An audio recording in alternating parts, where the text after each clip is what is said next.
Pola makan sehat.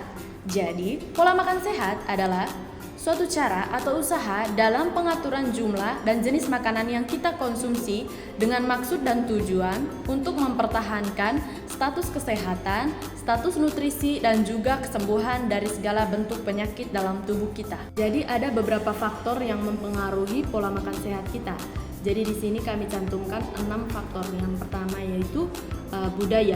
Jadi budaya di sini cukup mempengaruhi pola makan seseorang, di mana kebiasaan seorang mengonsumsi sesuatu itu tergantung bagaimana dengan kondisi ataupun kebiasaannya mengonsumsi makanan.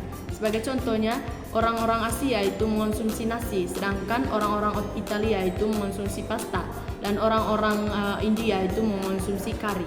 Jadi di sini kita bisa lihat letak perbedaan konsumsi ataupun kebiasaan dari sekian banyak negara ataupun wilayah tertentu yang mengonsumsi makanan tertentu.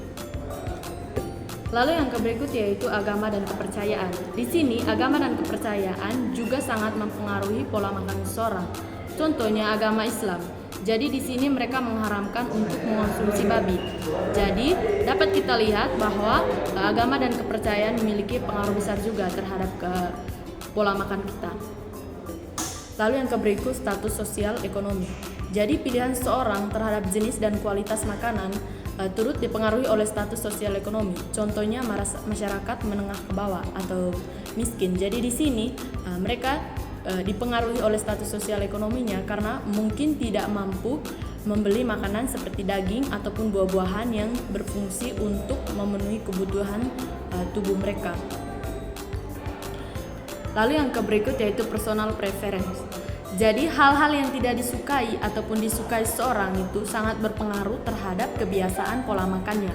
Orang seringkali memulai kebiasaan makanan itu sejak kecil hingga dewasa. Contohnya ayah tidak suka makan ikan, begitu pula dengan anak laki-lakinya. Jadi kebiasaan ayah ini tidak suka makan ikan itu turun ke anak laki-lakinya karena kebiasaan mereka yang mengonsumsi makanan secara bersamaan di setiap harinya. Lalu yang berikut yaitu rasa lapar, nafsu makan, dan juga rasa kenyang. Jadi rasa lapar umumnya merupakan sensasi yang kurang menyenangkan karena berhubungan dengan kekurangan makanan. Sebaliknya pula, nafsu makan merupakan sensasi yang menyenangkan di mana berupa keinginan seorang untuk makan. Lalu sedangkan rasa kenyang merupakan perasaan puas terhadap makanan karena telah memenuhi keinginannya untuk makan. Pusat pengaturan dan pengontrolan mekanisme lapar, nafsu makan, dan juga rasa kenyang dilakukan oleh sistem saraf pusat yaitu hipotalamus. Lalu yang keenam yaitu kesehatan. Jadi kesehatan seorang itu berpengaruh besar terhadap kebiasaan makanan. Contohnya, kalau kita sedang sakit itu tidak mungkin kita memiliki kebiasaan makan atau memiliki porsi makan yang sama ketika kita sedang sehat. Jadi di sini status kesehatan kita juga sangat berpengaruh dalam pola makan sehat kita. Jadi pesannya untuk kita tetap jaga kesehatan kita supaya pola makan kita juga tetap seimbang sesuai dengan kebutuhan kita, memenuhi segala bentuk kebutuhan tubuh kita. Berikutnya, makanan sumber kesehatan. Apa itu makanan sehat? Makanan sehat adalah makanan yang mengandung zat-zat yang dibutuhkan oleh tubuh kita. Apa tujuan dari memakan makanan sehat? Tujuannya untuk menjaga agar badan kita tetap sehat, tumbuh dan berkembang dengan baik. Makanan sehat dan bergizi seimbang bukan berarti makanan mahal dan enak. Tetapi makanan sehat adalah makanan yang mengandung nilai gizi yang diperlukan oleh tubuh. Yang berikutnya mengenal makanan sehat. Makanan sehat menurut para ahli gizi mengandung 4 macam makanan, yaitu makanan pokok, lauk pauk, sayur-sayuran, dan buah-buahan. Yang pertama, makanan pokok. Makanan pokok banyak mengandung karbohidrat seperti nasi, roti, singkong, dan sagu. Yang kedua, lauk pauk. Lauk pauk banyak mengandung protein dan lemak yang digunakan untuk membangun tubuh dan menggantikan sel-sel yang rusak seperti daging, ikan, ayam, telur, tempe, dan lain-lain. Sayur dan buah-buahan banyak mengandung vitamin dan mineral. Vitamin dan mineral ini dibutuhkan oleh tubuh agar tidak mudah terserang penyakit. Contohnya, bayam, kangkung, wortel, dan lain-lain. Makanan sehat kaya nutrisi. Saat ini banyak sekali beredar jenis makanan instan ataupun cepat saji. Jenis makanan yang satu ini paling banyak diamati karena cara masak yang praktis dan mudah didapatkan. Makanan instan yang kita konsumsi dengan alasan tidak dibutuhkan waktu ini justru yang membuat tubuh mudah terserang penyakit sampai ke tingkat komplikasi yang serius, bahkan kematian jika mengkonsumsinya terlalu sering. Lalu kriteria makanan sehat yang menyehatkan tubuh. Makanan adalah asupan yang dibutuhkan tubuh untuk melakukan kegiatan hidup.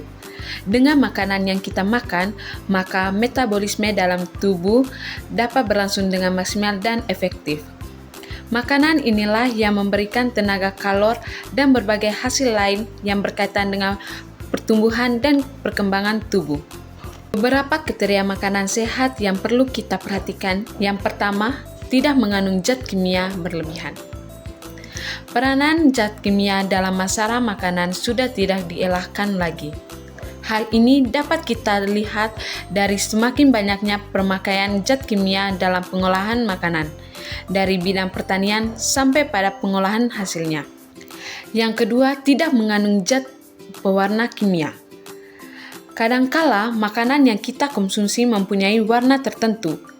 Warna dalam masalah makanan memegang peranan penting sebab dapat dijadikan sebagai pemikat minat konsumen. Lalu, makanan tidak sehat. Selain makanan sehat, kita juga sering menjumpai makanan-makanan yang tidak termasuk dalam kategori makanan sehat.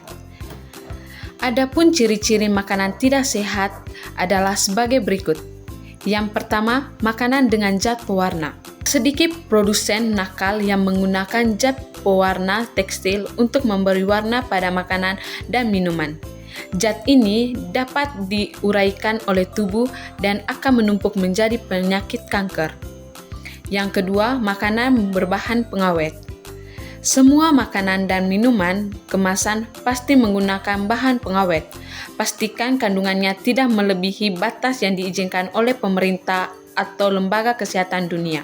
Yang ketiga, makanan dengan bahan pengawet berbahaya. Bahan pengawet yang diizinkan saja masih harus diwaspadai, apalagi bahan pengawet berbahaya seperti formalin. Yang kelima, makanan berkadar garam tinggi.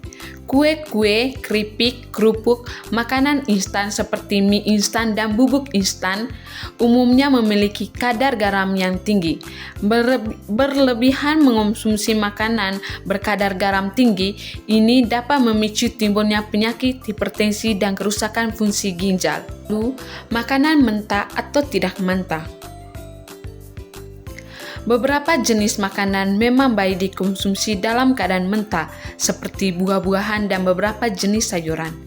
Namun, makanan seperti telur dan daging sebaiknya dikonsumsi dalam keadaan matang.